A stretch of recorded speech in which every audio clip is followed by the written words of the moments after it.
కాకినాడ జిల్లా ఎస్పీ బిందు మాధవ్ ఆదేశాల మేరకు భీమవరపు కోట గ్రామంలో విద్యార్థులకు అవగాహన కార్యక్రమం నిర్వహించారు. Peddapuram DSP Srihari Raju, Tuni rural circle inspector Chennakesavarao ఆదేశాల మేరకు Kotananduru police station SIT Ramakrishna ఆధ్వర్యంలో ఈ కార్యక్రమం జరిగింది. భీమవరపు కోట జెడ్పీహెచ్ఎస్ పాఠశాలలో నిర్వహించిన ఈ అవగాహన కార్యక్రమంలో విద్యార్థులకు పలు కీలక అంశాలపై వివరించారు. సైబర్ నేరాల విషయంలో సోషల్ మీడియా, మొబైల్ ఫోన్ వినియోగంలో జాగ్రత్తలు పాటించాలని, అనుమానాస్పద లింకులు తెరవద్దని, అపరిచితులకు వ్యక్తిగత సమాచారం ఇవ్వకూడదని చెప్పారు. ఫోక్సో చట్టం ద్వారా పిల్లలకు కలిగే రక్షణ గురించి వివరించి మంచి స్పర్శ, చెడు స్పర్శలను గుర్తించి అవగాహన కల్పించారు.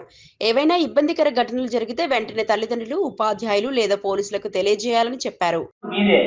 అలాంటి ఏదైనా మీ దృష్టికి వస్తే వెంటనే డైలీ 112 లేదా 100కి ఫోన్ చేసి చెప్పండి, లేదా మీ మాస్టర్ గారికి చెప్పండి, మా పోలీస్ దృష్టికి అని చెప్పొచ్చు. అలా చెప్పడం వల్ల ఒక జీవితం బాగు చేసిన అవుతారు.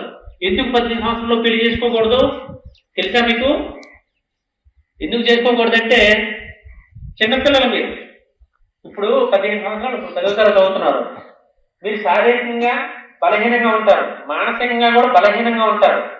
ఈ